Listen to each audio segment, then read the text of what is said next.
प्रिय छात्रों, स्वागत है आपका गुरुकुल आश्रम के इस यूट्यूब चैनल पर। और प्यारे बालक जी, आज हम लोग करेंगे कक्षा 10वीं केमिस्ट्री का लेक्चर नंबर नेक्स्ट। और ये अगला लेक्चर है। और इसके पहले जो लेक्चर्स हो गए थे उसमें हमने क्या क्या पढ़ लिया था, उसको अपने रिवीजन भी कर लिया था। हमने अम्ल क्षार में और क्षारक और क्षार में अंतर, यानी भस्म और क्षार में अंतर पढ़ लिया था। उसके बाद आज का जो कंटेंट है थोड़ा एक बार मैं आपको रिवाइज करा दूँ आपके ही नोट्स से कि आपने क्या क्या पढ़ लिया था। और अम्ल अपना अम्लीयता गुण कब दिखाते हैं? जब जल में जाते हैं। विदाउट जल में अम्ल अपना अम्लीयता गुण नहीं दिखाते। इसको भी हमने वेरीफाई किया था, साबित भी किया था। और बिल्कुल हम लोग बिना रटे हुए काम को आगे बढ़ाते हुए चल रहे हैं। फिर हमने तनु और सांद्र के बारे में पढ़ा था कि तनु और सांद्र में क्या डिफरेंस होता है।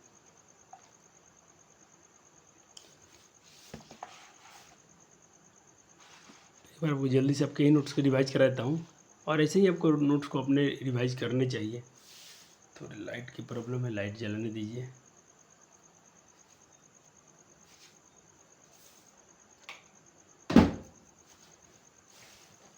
चलिए,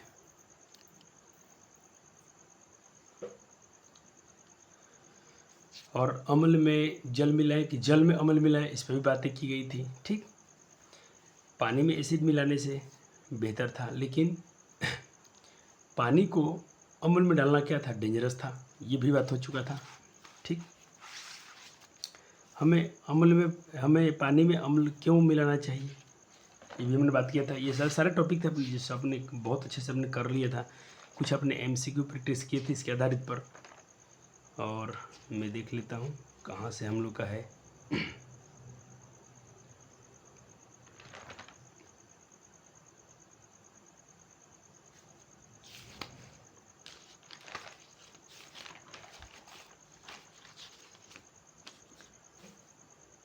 मेरे हिसाब से कुछ आपको MCQ कराने थे।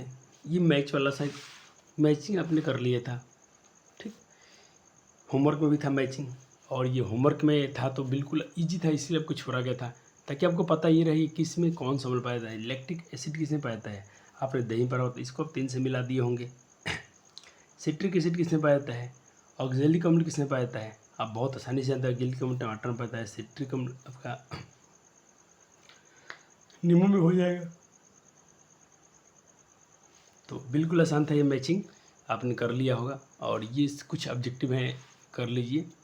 पूछ रहे कि इनमें से कौन सा इनकरेक्ट है, देखिए। तो इसमें डी किया गया है, लगता है इसको करा दिया गया है। इसके नीचे से कराना था शायद, ये वाला। निम्नलिखित में कौन सा कथन भस्म के लिए यानी क्षारक के लिए क्या है, गलत है, सॉरी करेक्ट है, सत्य है। तो ये सारे क्वेश्चन आपको खुद से आपको करने हैं।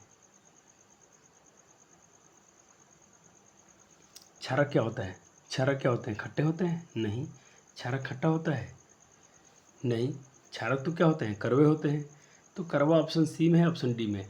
अब इसमें ध्यान से देखिए कौन सा सही होगा। यहाँ कड़वा तो बोल रहा है, लेकिन लिटमस को यानी क्षार है तो नीला को कहता कि लाल को नीला मत लगेगा। ये कह रहा है क्षारक है, कड़वा तो है, बिटर है, लेकिन नीला लिटमस को लाल करेगा।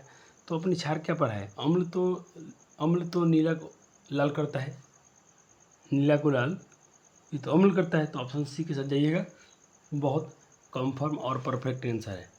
अगला क्वेश्चन है आपके लिए, जरूर इन सारे क्वेश्चन को खुद से ट्राई कर लीजिएगा, आपके एक्सपीरियंस वापस आपके आ जाएंगे। निम्नलिखित में कौन सा ऑक्साइड एक अम्लीय है? अम्लीय कौन है? CO carbon monoxide, nitrogen oxide, nitrogen NO और N2O, और या SO2 सल्फर डाइऑक्साइड। देखिए कार्बन मोनोऑक्साइड क्या है, ये भी न्यूट्रल है। NO क्या है, ये भी न्यूट्रल है। N2O क्या है, ये भी न्यूट्रल है। तो आपको अम्लीय कौन सा बच गया, ये बच गया ऑप्शन। अब देखिए, अब एक आखिरी क्वेश्चन बच रहा है आपके लिए कि dilute of acid is an exothermic reaction. Dilution जो तनुकरण करते हैं अम्ल का, हिंदी हो गया कि अम्ल का जो तनुकरण होता है, अम्ल को जो हम पतला करते हैं पानी के माध्यम से, तो क्या ये ऊष्माक्षेपी रिएक्शन है, ट्रू या फॉल्स? तो आपने इसको ट्रू कहा है। अब क्यों कहा है, इस पर डिस्कस कराते हैं आपको। इस पर डिस्कस हुआ था हम लोग का। अगला सवाल है कि ऑल हाइड्रोजन कंटेनिंग यानी हाइड्रोजन युक्त यौगिक, क्या सब जिसमें जितने कार्बनिक जितने हाइड्रोजन युक्त यौगिक हैं, कंपाउंड हैं, क्या वो सारे अम्ल हैं? क्या सब यौगिक अम्ल हैं? सत्य है क्या सत्य है? तो ये इनकरेक्ट है, क्योंकि बहुत सारे ऐसे कंपाउंड हैं जिसमें हाइड्रोजन तो होते हैं लेकिन वो क्या होते हैं, वो अम्ल होते हैं। इसकी चर्चा भी नोट्स में कर दिया गया है, एक बार रिवीजन कर लीजिएगा, आपको मिल जाएंगे, इसी स्लाइड के पीछे थे। अब हाँ या ना में आंसर देना आपको। क्या जल में क्षारकों का पृथक्करण उष्माक्षेपी है? और जल में क्षारक को हम लोग अगर डिसोसिएशन करते हैं तो क्या वो ये उष्माक्षेपीय भी क्रिया है? तो आप आंसर कहते हैं हाँ। अब हाँ आपने क्यों कहा, इसकी भी हम बातें कर लेते हैं। थोड़ा मुझे चाहिए, देखें आपने हाँ बोला, आपके जो हाथ है ये बिल्कुल सही थे। अब क्यों थे? आपने कहा क्षारक यानी बेसिस, ये क्या है, पानी जल से क्या करते हैं, इंटरेक्ट करते हैं, यानी जल को ये क्या करते हैं, आकर्षित करते हैं, इंटरेक्ट होते हैं, उसके में मिल जाते हैं। इंटरेक्ट होना मतलब मिल जाना उसमें, और मिलने के बाद क्या करते हैं, आयनों में अलग अलग होते हैं, आयनों में टूट जाते हैं। और क्षार है तो कौन सा आयन देंगे, अम्ल है तो कौन सा आयन देंगे, ये आपको बिल्कुल आसानी से पता होगा क्योंकि हमने पिछले लेक्चर में पढ़ रखा है। अब आयन में टूटते हैं तो बच्चे यहाँ पर एक्जोथर्मिक रिएक्शन होगा, यानी ये उष्माक्षेपीय अभिक्रिया होगी। ओके चले, अब अरहेनियस के अनुसार देखिए, मैं यह बताया जा रहा है कि सिर्फ अरहेनियस के अनुसार जो आयन अपने कहा टूटेगा, कौन सा आयन टूटेगा, OH- अर्थात हाइड्रोक्सिल आयन उत्पन्न करते हैं।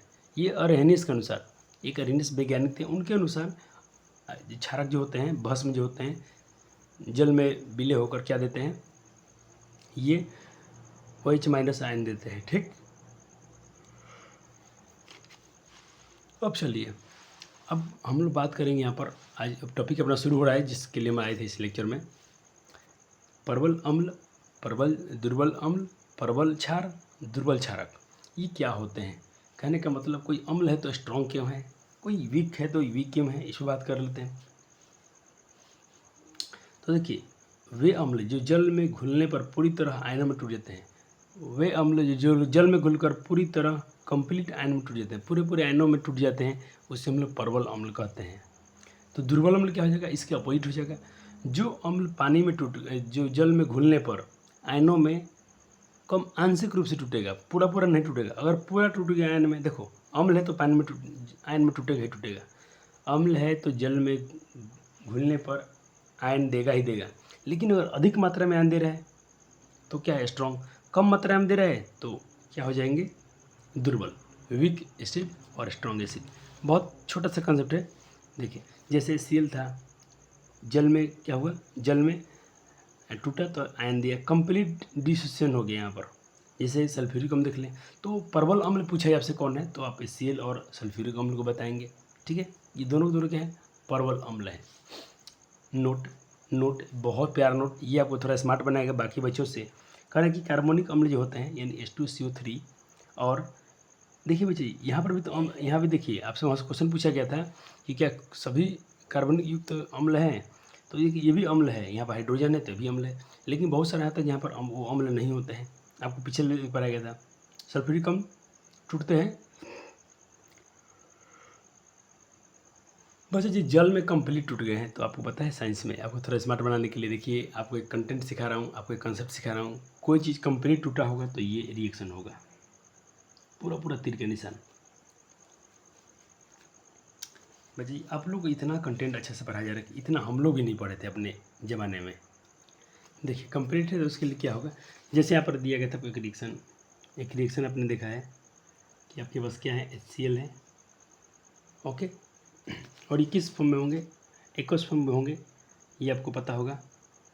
ये एक्वस फॉर्म में थे, आइक्वस में AQ, ये निशान आ गया, कंप्लीट एरो का निशान है। तो समझ लीजिए कि कम रिएक्शन क्या है, पूरा कंप्लीट हुआ है। और ये किस में टूटेंगे, हाइड्रोजन आयन में टूटेंगे, H+ में, भी किस में, AQ के फॉर्म में, और प्लस क्लोरीन टूट जाएंगे, ये भी AQ के फॉर्म में। तो ये निशान है, तो ये कंप्लीट है। और कंप्लीट है तो समझ लीजिए कि यहाँ बात हो रही है कि पूर्ण ये अभिक्रिया हुई है। तो जो कंप्लीट रिएक्शन, कंप्लीट टूटा है आयन, तो ये क्या है, प्रबल अम्ल है। तो ये साइन आपको बहुत मायने में याद रखना है। अब साइन देखा पकड़ लेंगे कि रिएक्शन कैसा है। चले, नोट्स आगे। अब हम बात करेंगे वीक एसिड की। यहाँ पर अपने स्ट्रॉन्ग एसिड पढ़ लिया, अब हम पढ़ेंगे दुर्बल अम्ल। सेम चीज़ है, वही उसके ऑपोजिट हो जाएगा। वे अम्ल जो जल में घुलकर पूर्ण रूप से यानी आंशिक रूप से आयन में टूटते हैं। आंशिक रूप से मतलब पार्शियल, बहुत कम। यहाँ अपने क्या पढ़ा, कंप्लीट डिसोसिएशन होता है। यहाँ पर क्या होगा, आंशिक रूप से पार्शियल डिसोसिएशन होगा, यानी आंशिक रूप से टूटेंगे, यानी कम मात्रा में टूटेंगे, बहुत कम टूटेगा। तो जब कम मात्रा में टूटेंगे तो बच्चा जी, तो जलीय विलयन में थोड़ी मात्रा में भी वो H+ देंगे। H+ तो देगा ही देगा। अगर ये अम्ल है तो इसका गुण है कि ये H+ आयन देगा, ये भी H+ आयन देगा। ये बड़ी मात्रा में दे रहा है तो प्रबल अम्ल, ये कम मात्रा में दे रहा है तो दुर्बल अम्ल। क्या ये बात, ये क्या बात, छोटी छोटी बातें आपको समझ आ गया? हाँ सर, बहुत छोटी छोटी कंसेप्ट है, इसमें कोई रॉकेट साइंस नहीं कि आपको बहुत बहुत टेंशन लेने की ज़रूरत है। लेकिन आप तो स्मार्ट बच्चे हो, आप तो अब रिएक्शन देख के पकड़ लोगे। थोड़ा इसको देख ले पहले, प्यारे वाला। आपके नोट्स बन गए? हाँ सर, चलिए अब देखिए, जैसे अपने बात की एक दुर्बल अम्ल का, दुर्बल अम्ल क्या है, जैसे एसिटिक एसिड और एक है आपके पास कार्बोनिक अम्ल, ये दोनों क्या है, दुर्बल अम्ल है। और उधर क्या था, सल्फ्यूरिक अम्ल और HCl प्रबल अम्ल थे, ये दुर्बल अम्ल है। यहाँ पर देखिए वैसे रिएक्शन ये टूट रहे हैं, आयन में टूट रहे हैं अभी, आंशिक रूप से टूट रहे हैं, इसलिए यहाँ पर तीरों का निशान देखिए कंप्लीट नहीं है। यहाँ पर देखिए थोड़ा सा,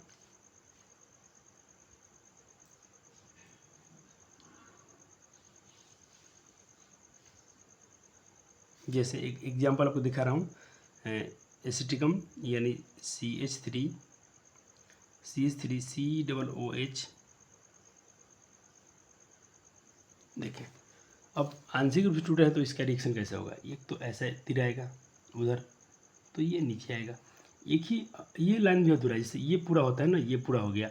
अब मैं ऐसा कर दिया हूँ, कभी ऐसा कर रहा हूँ, तो ये क्या है, अधूरा है, यानी मतलब पूरा नहीं है, आंशिक रूप से है। तो आप इसका भी बहुत ख्याल रखिएगा, ये इंपॉर्टेंट चीज़ें अगली क्लास में, कक्षा जब भी आपकी, जब जाएंगे आप ऊपर ऊपर हायर क्लास में, तो आपको वहाँ पर ये सब टर्म आपको बहुत आसानी समझ आ गया। बाकी बच्चे समझेंगे इसका कोई मायने नहीं है, लेकिन ये बहुत बड़ा महत्वपूर्ण पॉइंट्स है। अब पार्शियल डिसीजन हुआ है, यहाँ पर आंशिक रूप से टूटे हुआ है, वहाँ पर कंप्लीट था, यहाँ पर क्या है, पार्शियल रूप से है। ठीक है सर, हो गया। अब एक इसमें क्या अच्छी बात है, आपको नोट करना चाहिए, जानना चाहिए कि ये जो टूटा है और ये टूटे हैं, तो ये तो आयन है, लेकिन ये वाला जो है बच्चे जी, इसमें क्या है, मोलिक्यूल्स हैं। ये क्या है इसमें बच्चे जी, ये इसमें मोलिक्यूल्स हैं। दो चीज़ में टूटते हैं, आंशिक रूप से टूटेगा, पूरा पर नहीं टूटा है, तो थोड़ा आयन टूटा है, और इसमें कुछ इसमें आयन भी रह गए और उसके परमाणु नहीं, तो इसीलिए मोलिक्यूल्स है। ये मोलिक्यूल्स है और ये आयन के रूप में है। यही पॉइंट आपको समझ में आना चाहिए। अब बात करेंगे प्रबल क्षारक की। प्रबल अम्ल तो पढ़ लिया, और प्रबल क्षारक पढ़िए, स्ट्रॉन्ग बेसिस। तो ये भी बिल्कुल ऐसा ही है। वे भस्म या क्षारक जो जल में घुलकर पूर्ण रूप से टूट जाएंगे इस बार। तो अब विलयन में बड़ी मात्रा में OH- देंगे, वो H+ दे रहा था, ये OH- देगा, और इग्निशन ने तो बोला ही बोला था। तो ये क्या बोलेंगे, प्रबल क्षारक बोलेंगे, ये प्रबल भस्म बोलेंगे। यहाँ पर देखिए कंप्लीट रिएक्शन हुई है। अब मैं थोड़ा तेज़ी में चल जाऊँगा तो भी आपको समझ में आ जाएगी बातें, क्योंकि छोटी छोटी की पॉइंट्स है, इसमें आपको टेंशन लेने की जरूरत नहीं है। और वीक बेसिस दुर्बल क्षारक के बारे में, वे भस्म जो इस बार आंशिक रूप से टूटेंगे, आयन में टूटेंगे, और विलयन में थोड़ी मात्रा में OH- देंगे यहाँ पर, तो दुर्बल क्षारक है। तो ये क्या हो गया बच्चे जी, ये दुर्बल क्षारक है। इसके रिएक्शन छूट गया है बच्चा जी, इसके रिएक्शन छूट गए हैं। एक मिनट, इसके रिएक्शन छूट गए हैं यहाँ पर।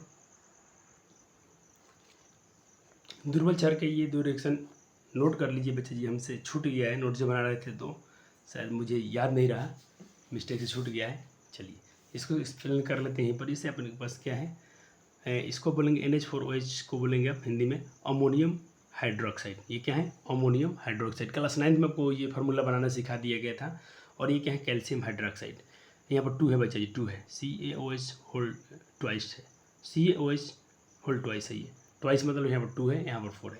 तो NH4OH ये क्या है, एक्वस फॉर्म में, ये क्या है, दुर्बल क्षारक है। क्यों, क्योंकि देखिए ये जो एरो के निशान देख रहे हैं, ये क्या है, कंप्लीट नहीं टूटे हैं, आंशिक रूप से टूटे हैं, इसलिए यहाँ पे लेकिन आयन देगा NH4+ में, और ये OH- देगा, इसीलिए मालूम चल रहा है एक क्षारक है। लेकिन ये आंशिक रूप से टूटते हैं, तो ये क्या हो गया, आयन प्लस मोलिक्यूल, ये दोनों क्या हो गए, आयन प्लस मोलिक्यूल। और ये क्या हो गया, इधर अपने पास क्या है, ये कैल्शियम हाइड्रोक्साइड है, ठीक है। और ये क्या है बच्चा जी, और अमोनियम हाइड्रोक्साइड, ठीक है। तो अमोनियम हाइड्रोक्साइड, कैल्शियम हाइड्रोक्साइड क्या है, दुर्बल क्षारक है। याद हो गया, ठीक है सर, नोट कर लिया आपने? हाँ सर।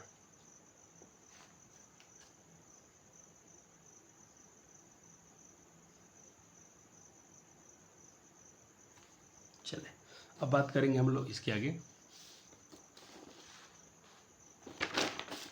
तो प्रबल क्षारक और दुर्बल क्षारक के बारे में अपने बात कर लिया। तो एक क्वेश्चन आपसे लिए कि एक प्रबल अम्ल को सांद्रित किया जाता है। एक प्रबल अम्ल को उसमें हम लोग उसको सांद्रण करने मतलब उसमें वाटर के मोलिक्यूल्स घटाते हैं, जबकि दुर्बल अम्ल को तनुकीलित किया, जबकि दुर्बल अम्ल में हम लोग और पानी डाल सकते हैं। क्या यह सत्य है? तो आप कहेंगे नहीं, फॉल्स है। क्यों? गलत है ये। क्यों? क्योंकि प्रबल अम्ल होगा बच्चे जी, प्रबल अम्ल हो चाहे दुर्बल अम्ल हो, प्रबल अम्ल हो चाहे दुर्बल अम्ल हो, दोनों के दोनों स्ट्रॉन्ग हो सकते हैं और दोनों के दोनों एसिड हो सकते हैं। जैसे देखिए प्रबल अम्ल क्या है, हमने बोला इसमें कंसंट्रेशन और डाइल्यूट यानी क्या है, दोनों एक बार तनु भी हो सकता है और सांद्र भी हो सकता है। सांद्र और तनु, सांद्र सल्फ्यूरिक अम्ल और तनु सल्फ्यूरिक अम्ल, लेकिन ये दोनों के दोनों स्ट्रॉन्ग हैं। ऐसा नहीं कि आपने तनु कह दिया तो ये वीक हो गया और सांद्र कह दिया तो स्ट्रॉन्ग हो गया।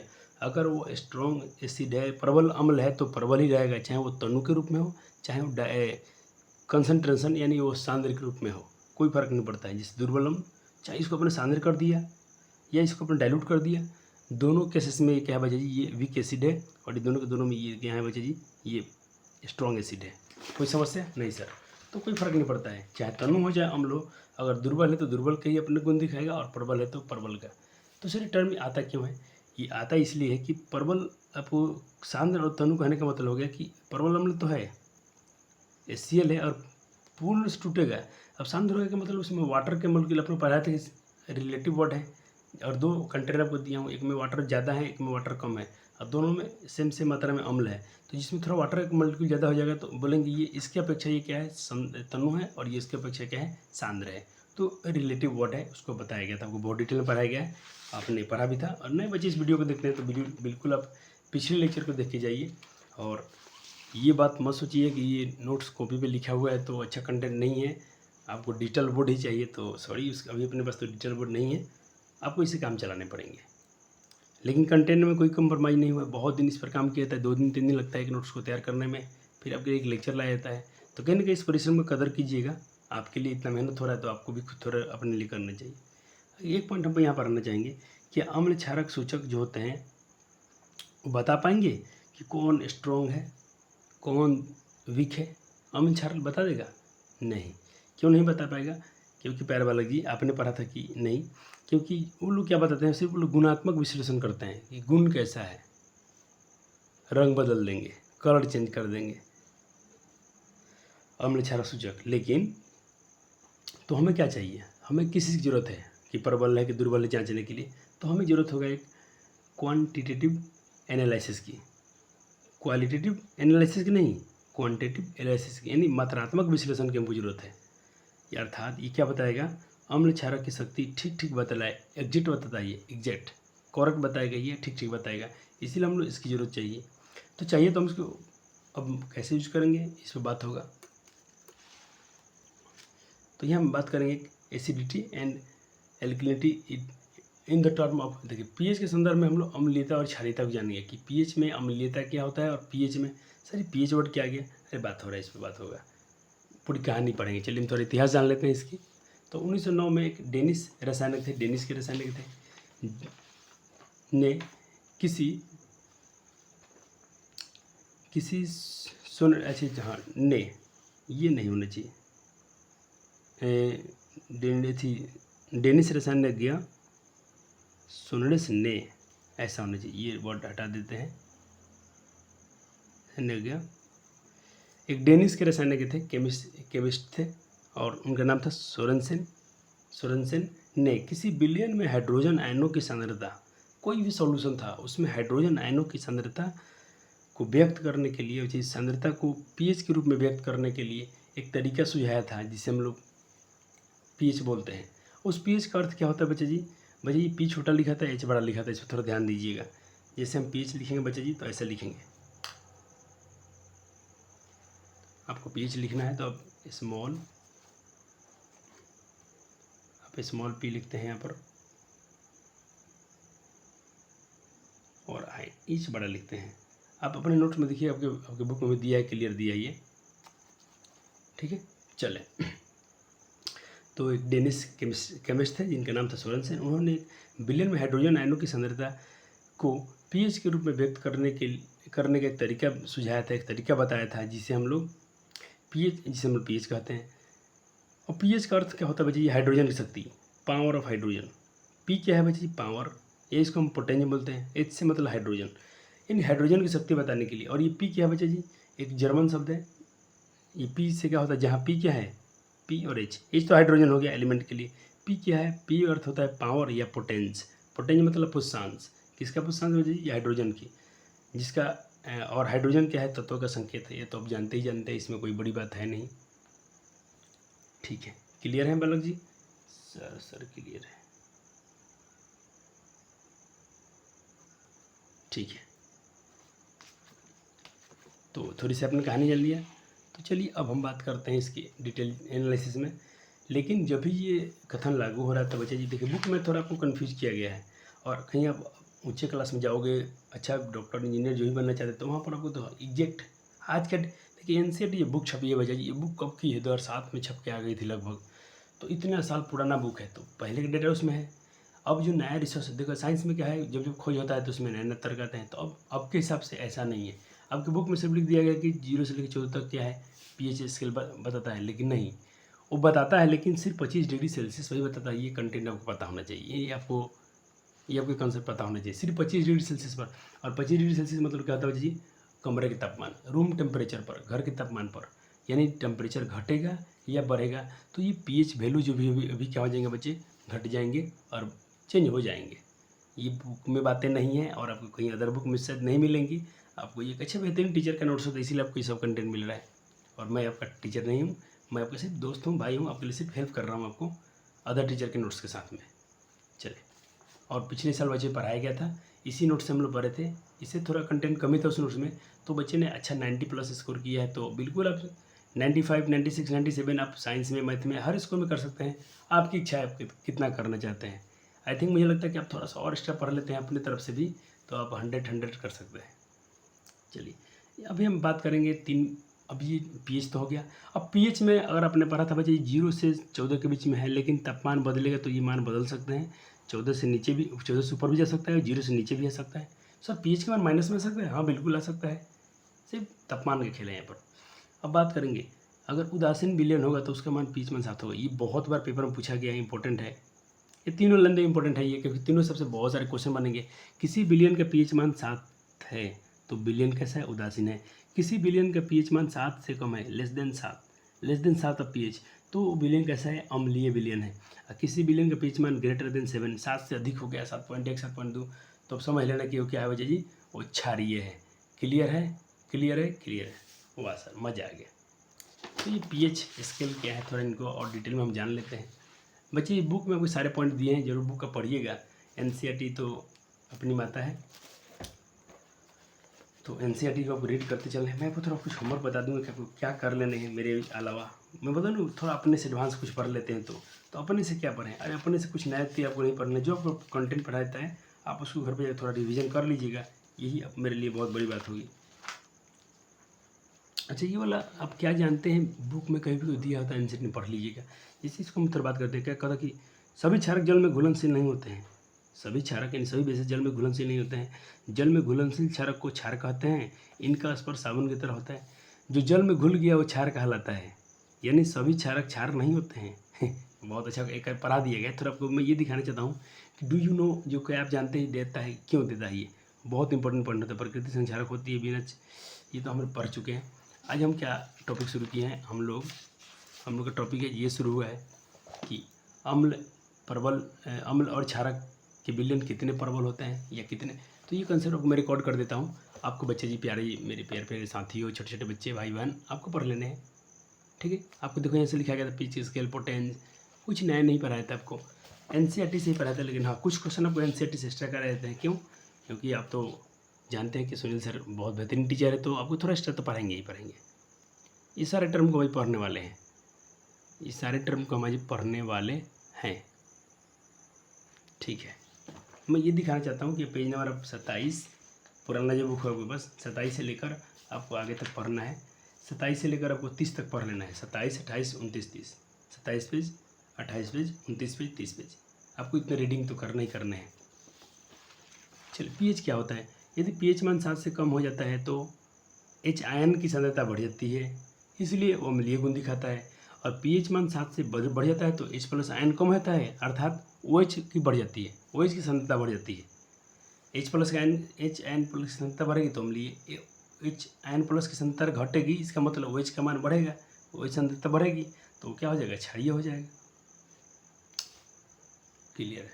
अब आपको यहाँ पर चित्र 2.6 बनाना है इसके नीचे, तो अब तो बनाएंगे मैंने, अभी तो आपको जैसे रीड कराइए रहता है, ये आप रीड कर लिए तो आपको ये वाला थोड़ा सा एक चार्ट ये वाला बना देना, आपको यहाँ से लेकर यहाँ तक। क्लियर है, बन गया। कितना बनाना है उतना ही बनाइएगा, सारणी 2.2 ही बनाना है। यहाँ देखिए, यहाँ पर आयन की सांद्रता बढ़ रही है तो अम्लीयता बढ़ रहा है, यहाँ पर सांद्रता घट रही है तो ये धीरे धीरे घटते घटते गया, तो यहाँ पर क्या ये क्षारीय दिखा रहा है।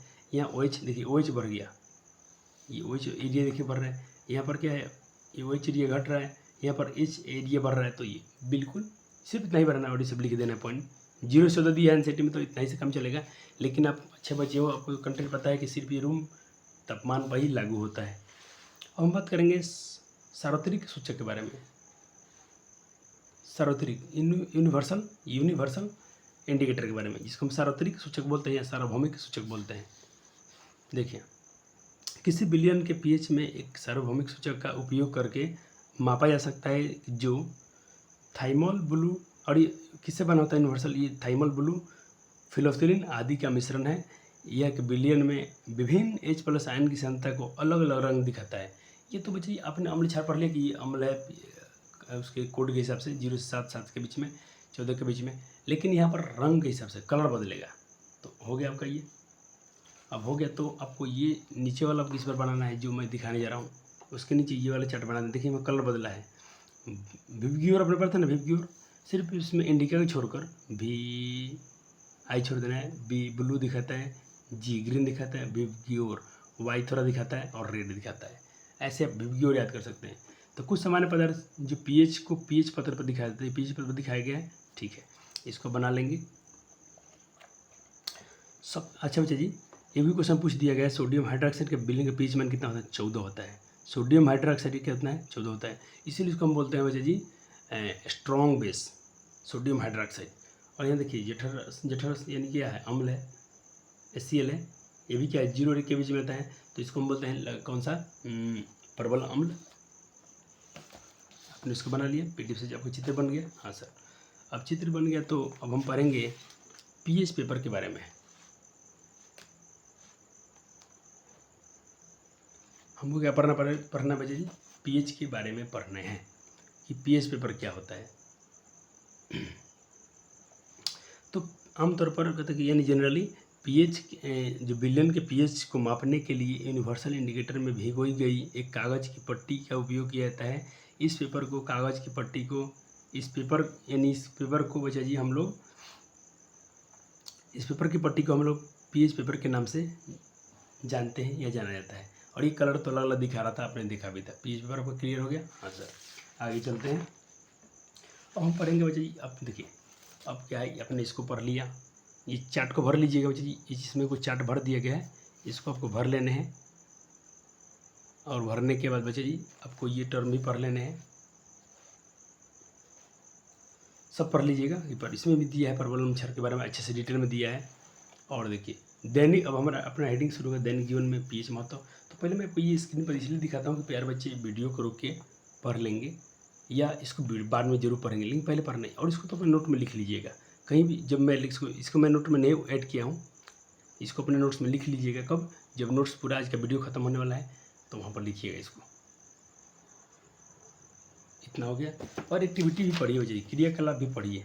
हमारे पाचन तंत्र में पीछे क्या महत्व है, इसको भी आज टॉपिक हम बात करेंगे। दांत अपन हम लोग का दांत खराब क्यों होता है, ओहो ये बहुत अच्छी बात जानने वाले हैं। बैक्टीरिया बच्चा जी पोटी करता है, पोटी मतलब डस्ट, जिन्हें हम लोग एक्सक्रीशन करते हैं, उत्सर्जन, अरे है छी छी छी छी, इसीलिए दांत खराब होता है। इसीलिए दांत को बच्चा जी क्या करें, 2-3 बार धोएं। ये बहुत इंपॉर्टेंट पॉइंट है, इसको भी हम लोग पढ़े हैं, नोट्स में इसको ऐड किया गया है। चले, और ये तो आप बहुत पहले से याद करके आ गए हैं, भूल जाते हैं अलग बात है कि किस में कौन सा अम्ल पाया जाता है, इमली में, टमाटर में, ठीक। चले,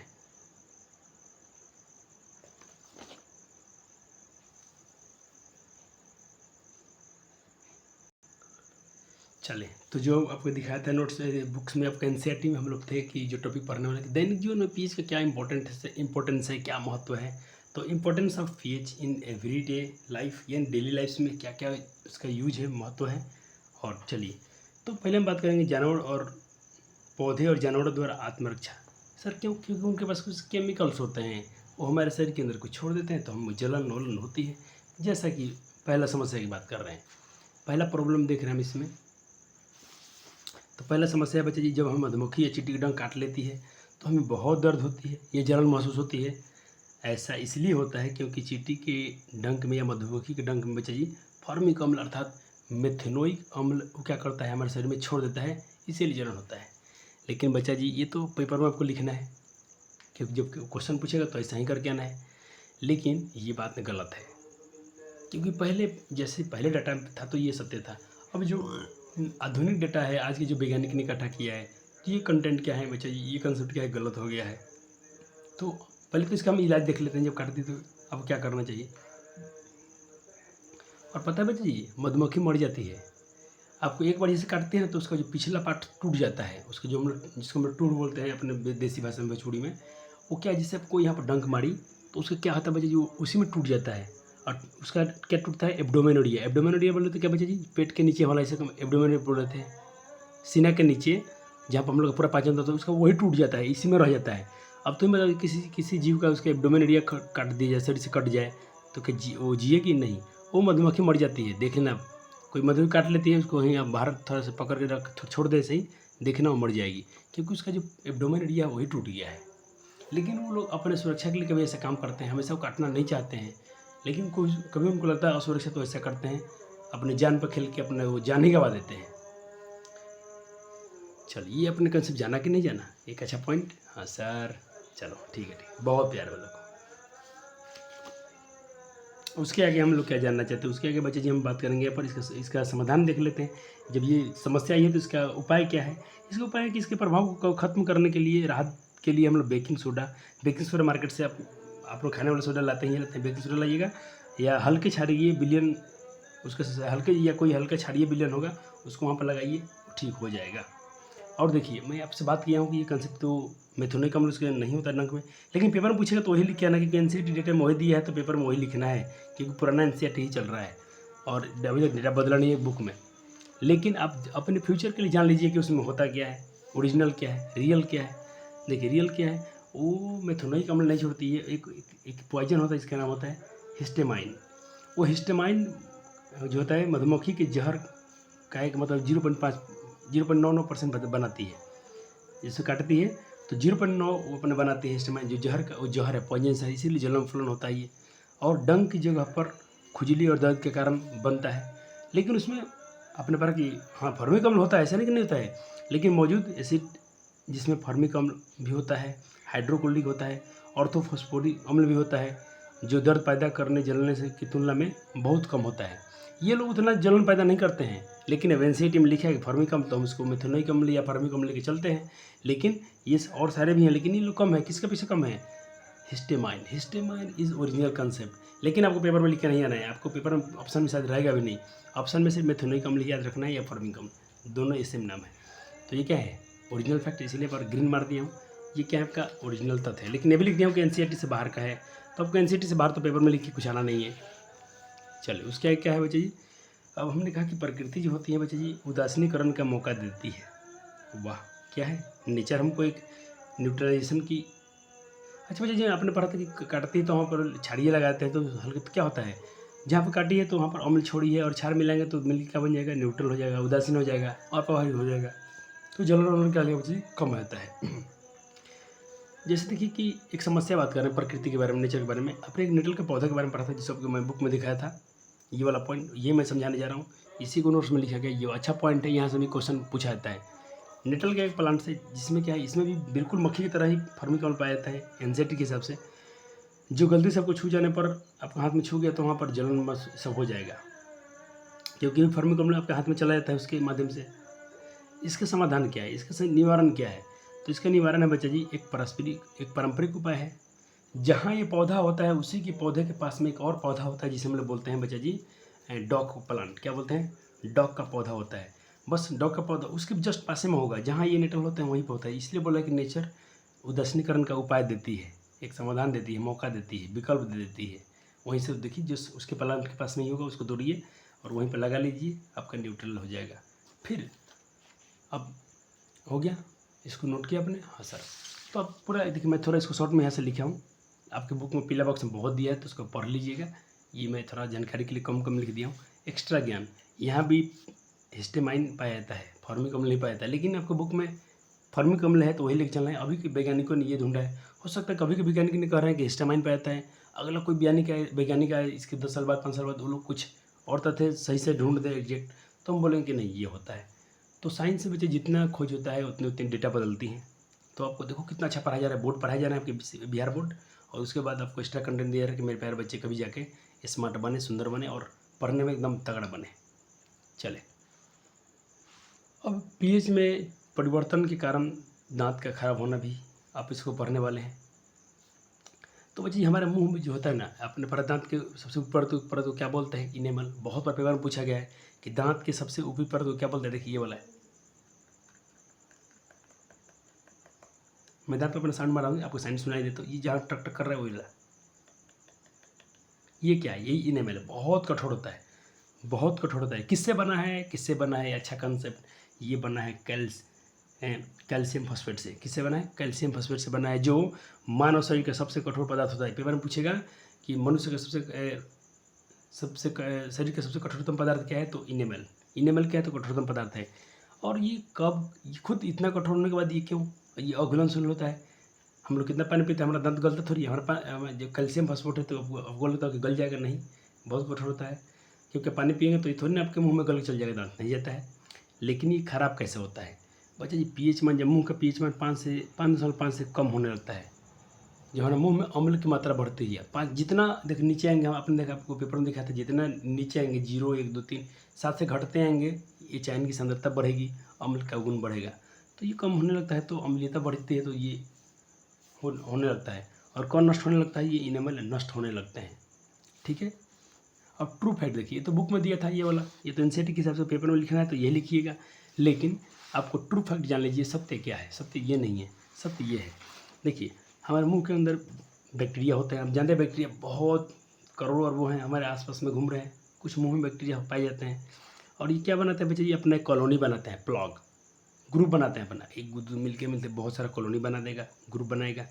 अब ये ग्रुप बनाते बैक्टीरिया क्या करेंगे? मुँह में रहेंगे, वहीं पर अपना मुँह, हमारे मुँह में ही अंदर रहते हैं, खाते पीते हैं, सब करते हैं, खाते पीते हैं, बड़े होते हैं, रिप्रोडक्शन करते हैं और लास्ट में बस। अब जो खाएगा तो भाई एक बात बोले, टट्टी तो करेगा ही करेगा। कोई इंसान हो, खाते हैं तो टट्टी करना ही करना है। अर्थात बैक्टीरिया हमारे मुँह में टट्टी करता है, छी छी, तौबा तौबा। हाँ यही बात सच है, आपको बुरा लगा ना बच्चा जी, लेकिन यही बात सच है। इसीलिए देख रहे हैं हमारे दांत पे कभी कभी पीला पीला जो परत बनना होता है, किसी बच्चे में देखना है, या जो हम ब्रशिंग ठीक से नहीं करते हैं तो पीला पीला पलक बनता है।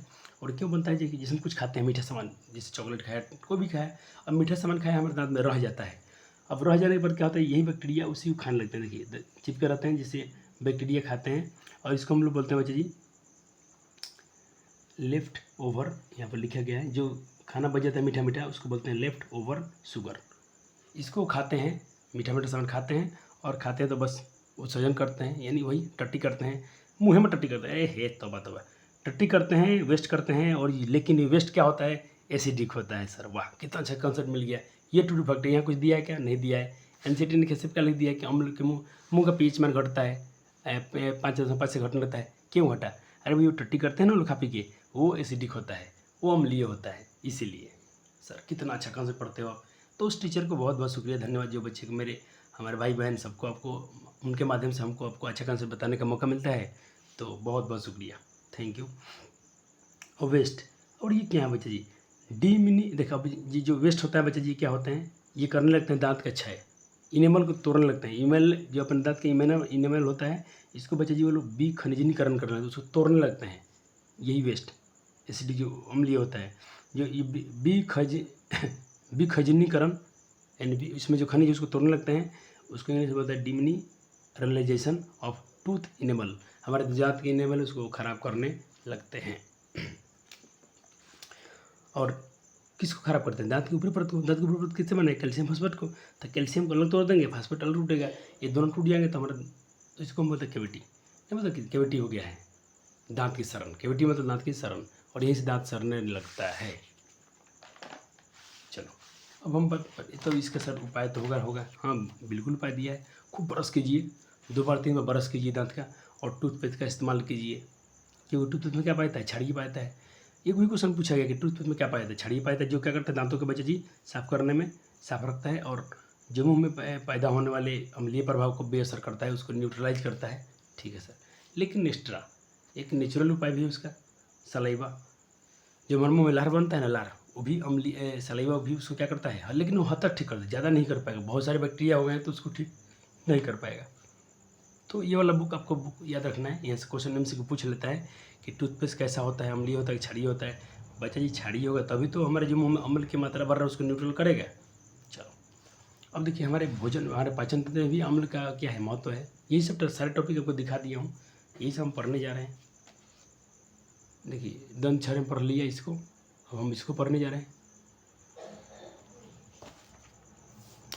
देखिए इससे क्या होता है समस्या, कभी हम बहुत तीखा तीखा खाना खा लिए, मसाला वाला खाना खा लिए, तो इससे क्या होता है बच्चा जी, हमारे जो पाचन तंत्र में जो हमारा स्टोमक है, आमाशय जो है, वो बड़ी संख्या में क्या करता है बच्चा जी, HCl उत्पन्न करता है।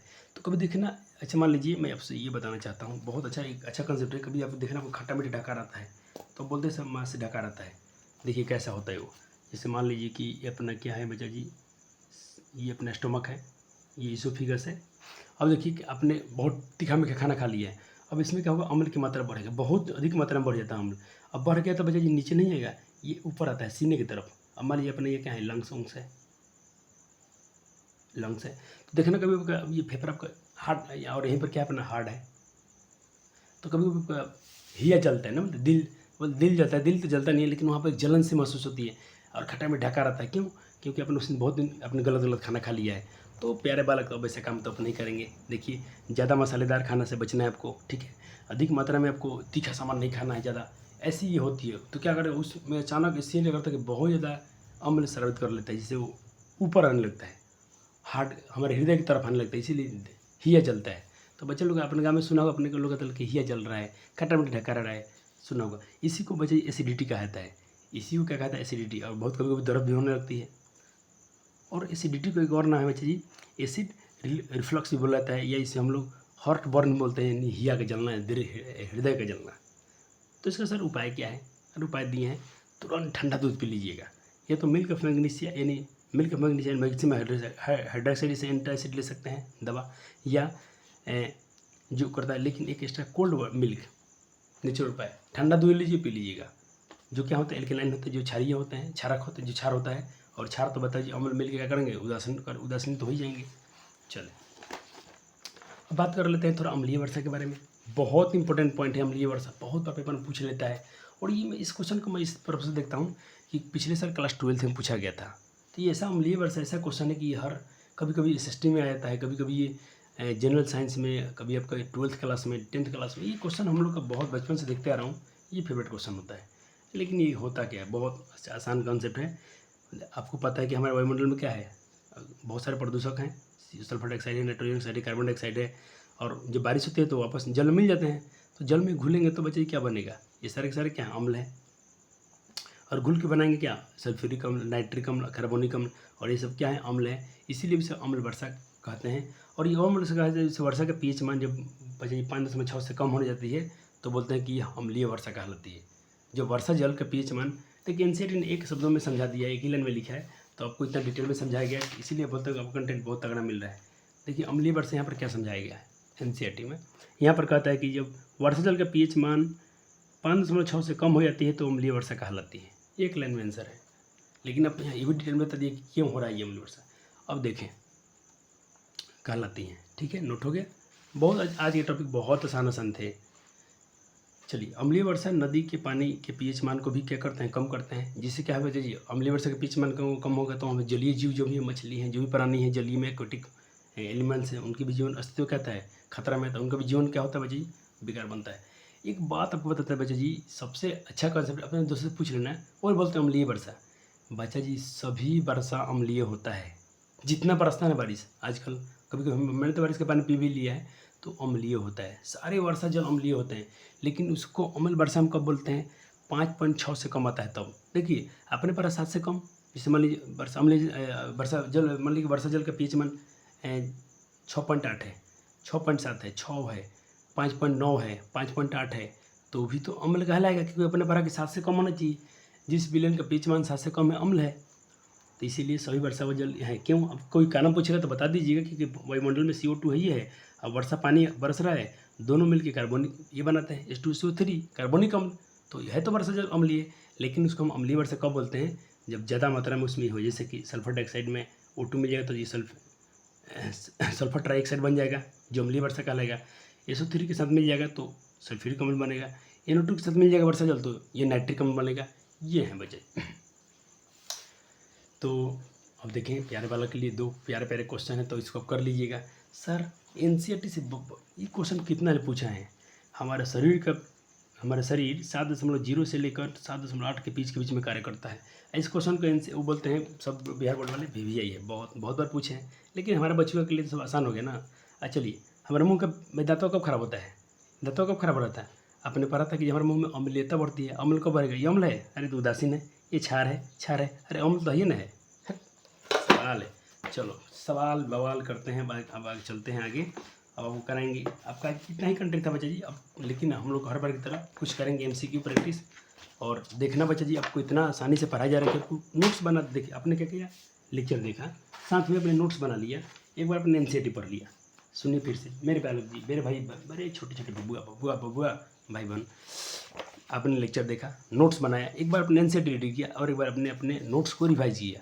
अब आइए ना क्वेश्चन के पास बैठिए, इसका क्वेश्चन का पसीना छोड़ा देंगे आप। आपके पास इतनी एबिलिटी आ चुकी है बच्चा जी कि आप क्वेश्चन को यूँ ही झटके बना सकते हैं। चलिए हम कुछ बात कर लेते हैं क्वेश्चन पे। ये रहे अम्ल क्षारक, धर क्वेश्चन को उड़ाएंगे हम लोग यहाँ से।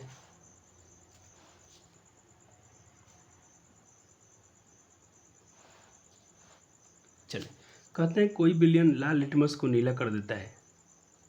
देखिए लाल को नीला किया है तो उसका पीएच मान क्या होगा? अब तो पहले आपको ये कंसेप्ट लगाना है आपको यहाँ पर कि जो मैंने आपको एक ट्रिक दिया था, देखिए मैंने आपको एक ट्रिक दिया था, 2 ट्रिक है, एक बार इंग्लिश में हिंदी में। इंग्लिश मीडियम वाले के लिए है ABR, कोई एक याद रखिए।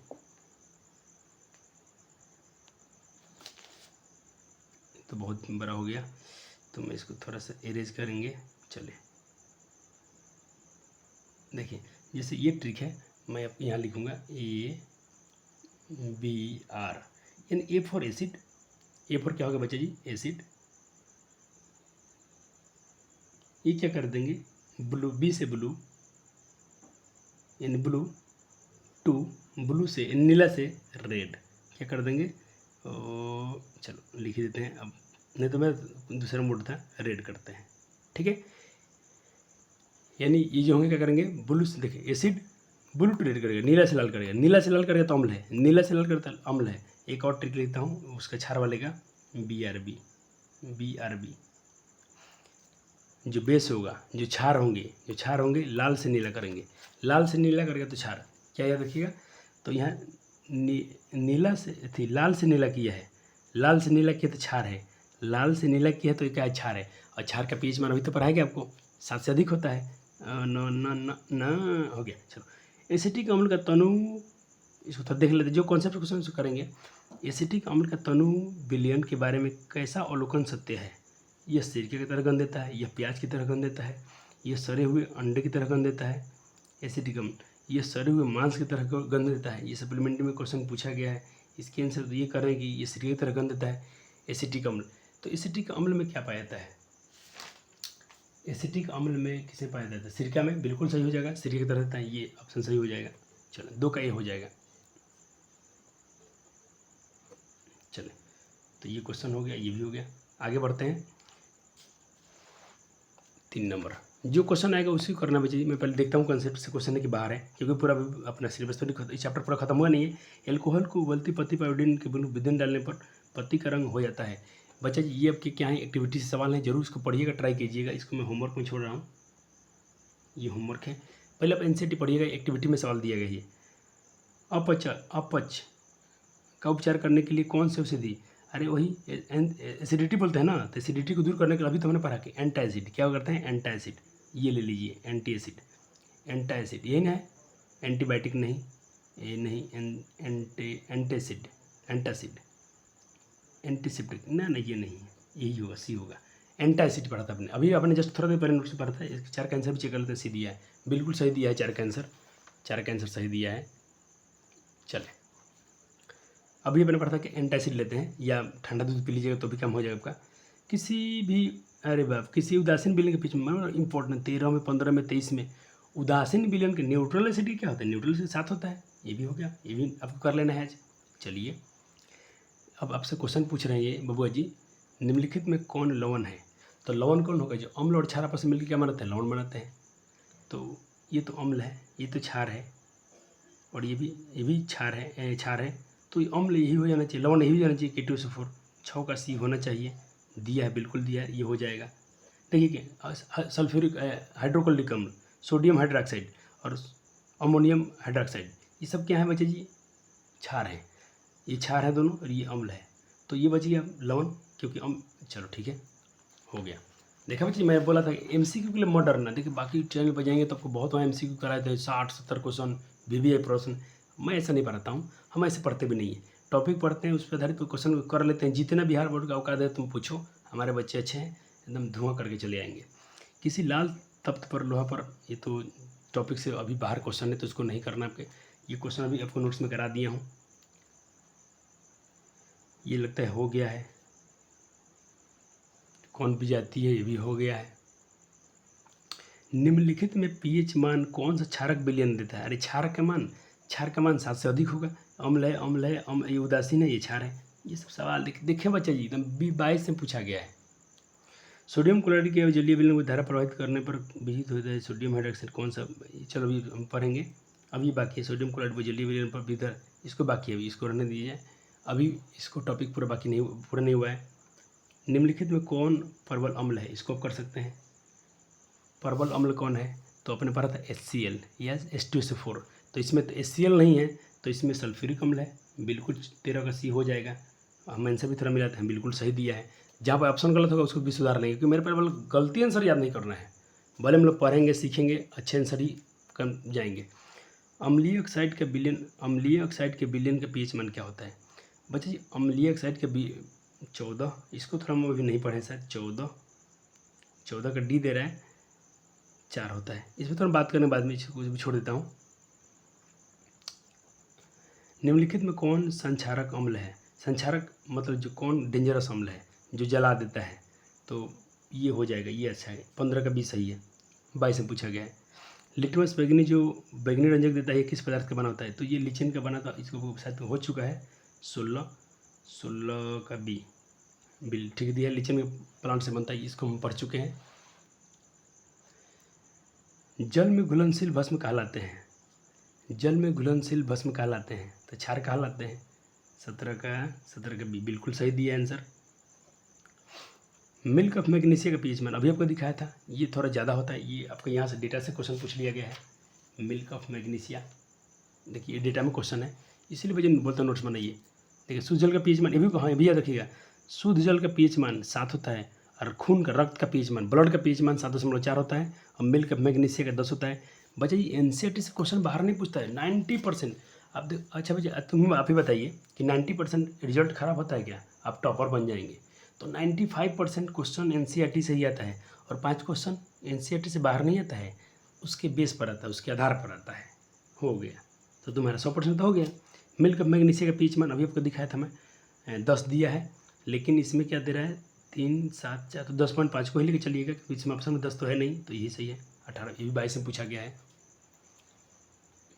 अब ये बाबा जी 19 नंबर सवाल कह रहे हैं, निम्नलिखित में कौन द्विक्षारकीय है, इसको छोड़ दीजिए, द्विक्षारकीय कौन है, इसको रहने दीजिए। बैटरी का अम्ल क्या है, तो बैटरी का अम्ल भी क्वेश्चन पूछता है, तो इसको भी हम नहीं पढ़ें, इसको भी रहने दीजिए।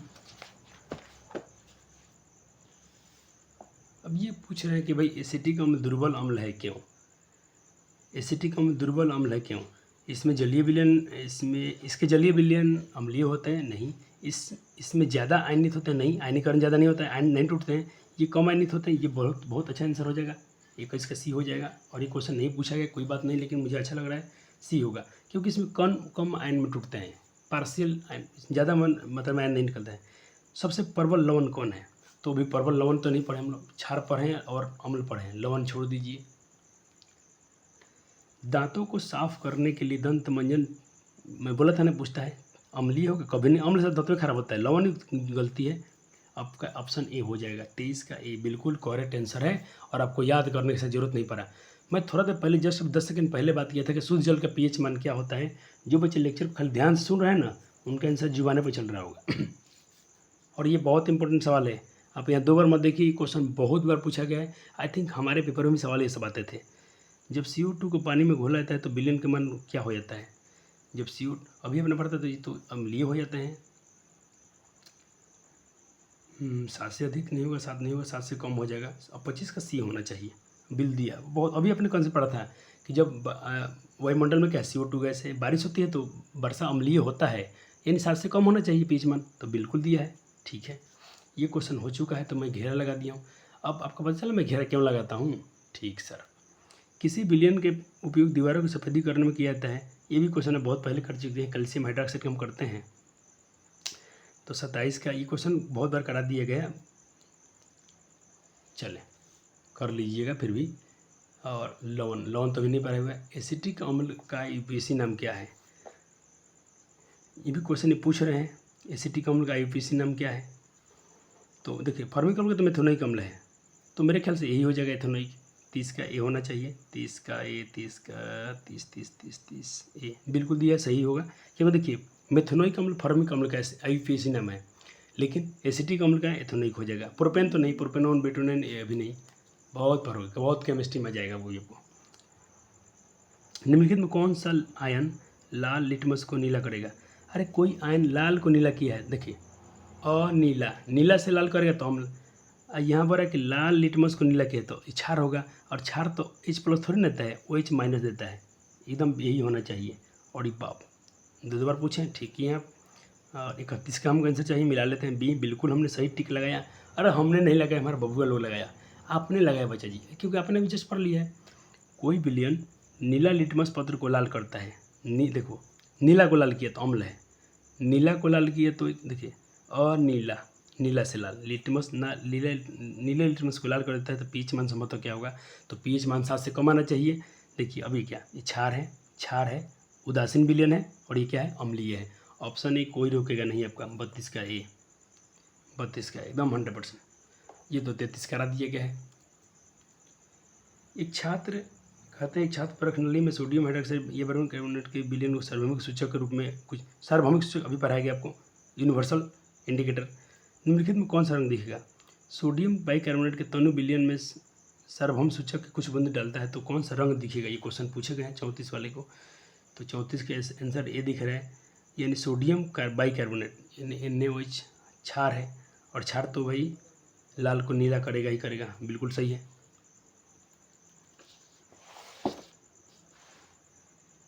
एक जांच परख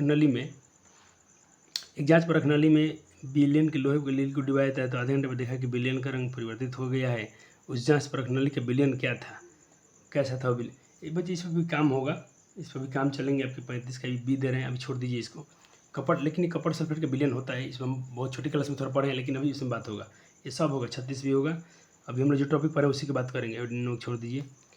प्लास्टर पेरिस का लौंग का तेल, दही में कौन सा आपने कर लिया है, ये तो आप जानते ही हैं कि शल्य चिकित्सक जो होते हैं हड्डी को जोड़ने में, तो भाई ये हम पढ़ने वाले हैं।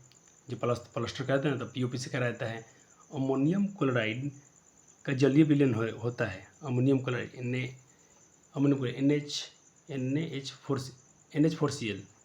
NaH4Cl, अमोनियम क्लोराइड यानी क्या होगा? NH4Cl। तो इसका बोलता है ये क्या है? अमोनियम क्लोराइड है, तो इसका विलयन क्या होगा? 43 का। ये दे रहे हैं ए, अम्लीय होगा। तो बिल्कुल NH4 अमोनियम क्लोराइड क्या है? अम्ल है, तो ये अम्लीय भी इसका होगा ही होगा। अभी सब टॉपिक चलेगा, बात टेंशन मत लीजिए। एसिटिक अम्ल का प्राकृतिक स्रोत क्या है? कर लीजिएगा। टार्ट्रिक अम्ल, लैक्टिक अम्ल, ये सब हो गया। चिट्टी के डंक में, निटल के डंक में अभी जस्ट आपने पढ़ा था, देखिए आपको तो पेपर में यही लिख के आना है, लेकिन अपने पढ़ा कि इसमें क्या है, करेक्ट डेटा भी आपको बताया गया, लेकिन आपको पेपर में यही याद रखना है, मेथोनिक ही याद रखना है या फॉर्मिकम। हाँ, अभी पढ़े थे, थोड़ा देर पहले पढ़े थे, दांत खराब कब होता है, हमारा दांत का क्षय कब होता है, ये मुंह का पीएच मान 5.5 से कम होता है, मुंह का पीएच मान 5.5 से कम होने लगता है। ऑप्शन बी कोई रुकेगा नहीं, 49 का बी होना चाहिए और बी है। कितना क्वेश्चन हो रहा है देख रहे हैं, सारे क्वेश्चन अपने सॉल्व हो रहे हैं आराम से। चल ये भी क्वेश्चन अभी जस्ट हम पढ़े हैं, थोड़ा देर पहले पढ़े हैं। हमारे पेट में यानी स्टमक में कौन सा अम्ल उत्पन्न होता है, तो इससे बचा जानता है कि HCl होता है। किस पीएच वाला मान बिलियन सबसे अधिक अम्लीय होगा, सबसे अधिक अम्लीय होगा जो सबसे कम होगा, यानी जितना कम आ जाओ, 7 से कम, सबसे कम क्या 1 है, तो यही होगा 51 का ए होना चाहिए, दिया भी है, ये भी हो गया। चले धोने का सोडा, अभी ये सब हम नहीं पढ़े हैं तो इसको बात नहीं करेंगे।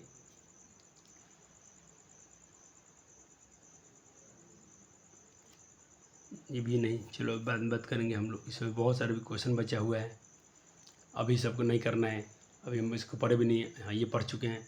अम्ल का पीएच मान क्या होता है, तो 7 से कम होता है, 7 से कम होता है तो ऑप्शन ए के साथ जाइएगा। देखो इस सारे यही घुमा फिरा के सवाल पूछते हैं, सर प्रैक्टिस आप इतना क्यों कराते हो, आपका अनुभव हो जाए कि पेपर कुछ करता नहीं है, खाली आपका कंसेप्ट क्लियर तो बोले आपसे खेलेगा, आप उससे खेल लीजिएगा। निम्न में कौन सा भस्म नहीं है, भस्म बोले तो भाई कौन इसमें से क्षारक नहीं है, तो कैल्शियम ऑक्साइड NaCl, ये तो आपको बताना चाहिए। 62 का आंसर आपको कर देना चाहिए क्योंकि अपने कंसेप्ट पूरा पढ़ लिया है।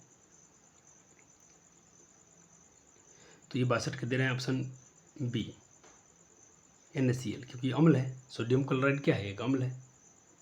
आपसे पूछे कि ये अम्ल नहीं है, भस्म, अम्ल को ही भस्म बोलते हैं, अम्ल नहीं।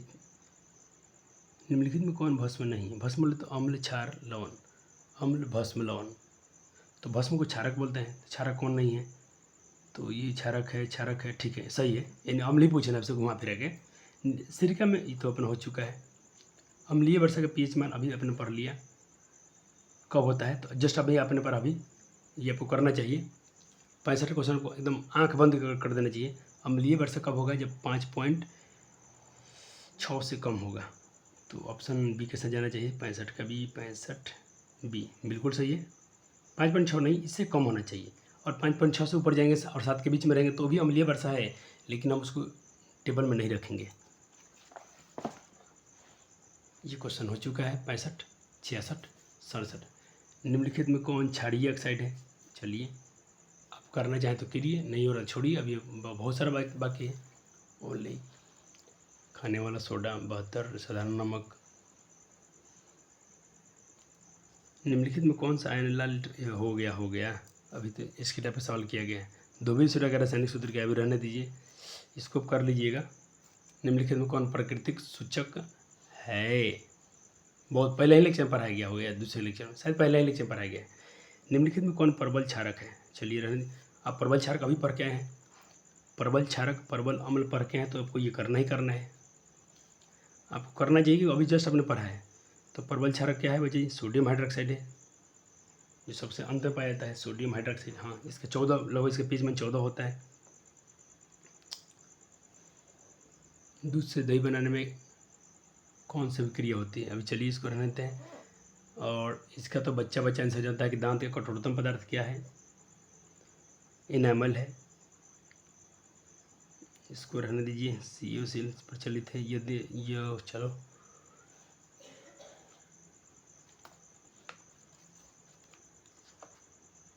ये नया क्वेश्चन पूछा गया था, ये सदपुरुष फिलोसफर वूल क्या है, जिंक ऑक्साइड। चलो इसके बाद में देखेंगे, अभी शायद कुछ कंटेंट बाकी है। यही 1-2 क्वेश्चन जनरल साइंस से आ जाते हैं तो बच्चे थोड़ा घबराते हैं, आपको टेंशन नहीं लेना है, क्योंकि इस पेपर में सारे क्वेश्चन को बनाने भी नहीं रहते हैं। शुष्क बर्फ हो चुका है। अम्ल के जलीय विलयन में निम्नलिखित में कौन सा, अरे भाई अम्ल है, उसके एक्विस सोल्यूशन है, तो उसमें से भाई तो H+ आयन निकलेगा। 83 के भी हो जाएंगे आपके बच्चे देख रहे हैं। 80%, 90% आपके MCQ सॉल्व हो चुका है इतना ही लेक्चर में, 1-2 लेक्चर में आपके चैप्टर खत्म भी होने वाले हैं, टेंशन नहीं लेना है। निम्नलिखित में सबसे प्रबल अम्ल कौन है, अभी तो अपने पढ़ा था, प्रबल अम्ल कौन है, HCl है और एक सल्फ्यूरिक अम्ल है। तो 84 के बी किससे रुका जाएगा, देख अब ये क्या किए हैं।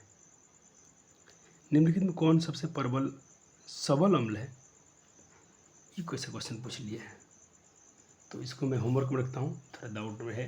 हमने परवल पढ़ा, सबल दे दिए हैं HW, इसको रख दी। इसको नहीं हो तो कोई टेंशन नहीं है, क्योंकि हमने पढ़ा कि परवल हम तो इसको मारे थे HCl को, ये सबल दिए थे, चाहिए दिए।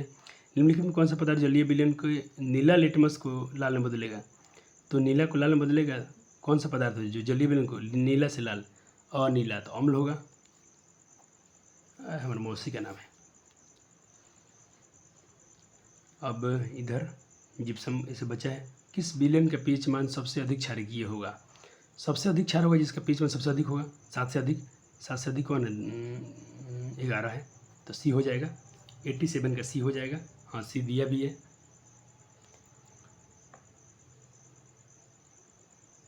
और निम्नलिखित में कौन संश्लेषित सूचक है? तो ये भी आपको पढ़ा दिया गया है।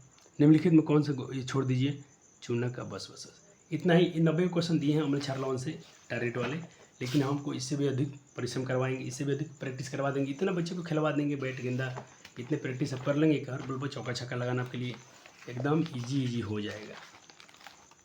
चलिए, तो वीडियो में इतना ही, और वीडियो पसंद आए तो लाइक और शेयर करना मत भूलिएगा। धन्यवाद, शुक्रिया। और पढ़िए, आपके एग्ज़ाम आ रहे हैं, स्कूल के एग्ज़ाम, तो स्कूल एग्ज़ाम में अच्छे स्कोर करने की प्रवृत्ति, अब जितना समय बचा है जम के पढ़िए। धन्यवाद।